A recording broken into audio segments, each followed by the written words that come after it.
বুদ্ধ পূর্ণিমা উপলক্ষে রাজধানীর মেরুলবাড্ডার বৌদ্ধ মন্দিরে হয় নানা আয়োজন। উৎসবে যোগ দেন স্থানীয় সরকার মন্ত্রী মির্জা ফখরুল ইসলাম আলমগীর। মানুষের কল্যাণে বিশ্বাসী সবাইকে ঐক্যবদ্ধ হওয়ার আহ্বান জানান তিনি। বলেন, ধর্ম মানুষের কল্যাণের জন্য, যুদ্ধের জন্য নয়। এমন একটা রাষ্ট্র তৈরি করব যেখানে ধর্মে কোনো বিভেদ থাকবে না, সব সম্প্রদায়ের মানুষ একসাথে থাকবে।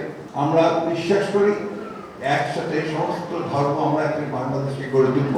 আমরা যারা মানুষের কল্যাণে বিশ্বাস করি, আমরা যে কল্যাণ করতে চাই, আমাদের বোধহয় এক হওয়া দরকার, ঐক্যবদ্ধ হওয়া দরকার।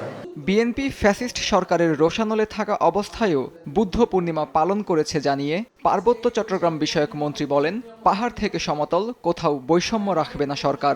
বাংলাদেশ সরকার সাম্প্রদায়িক সম্প্রীতির জন্য জাতীয় পরিচয় সম্পন্ন করবে। আমাদের মাননীয় প্রধানমন্ত্রী বলেছেন, ধর্ম যার যার, রাষ্ট্র সবার। উনি বলেছেন সমতল থেকে পাহাড়ে সব জায়গায় বৈষম্য থাকবে না। বিরোধী দলীয় চিফ হুইপ ও জাতীয় নাগরিক পার্টির আহ্বায়ক নাহিদ ইসলামও যোগ দেন আয়োজনে। সবাইকে নিয়ে নতুনভাবে দেশ গড়ার আহ্বান জানান তিনি।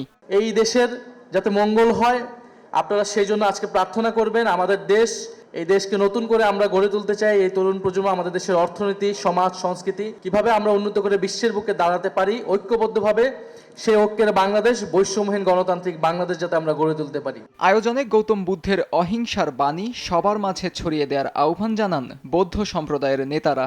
এই দিনটা মানুষের কল্যাণের জন্য। আত্মজ রহমান, সময় সংবাদ, ঢাকা।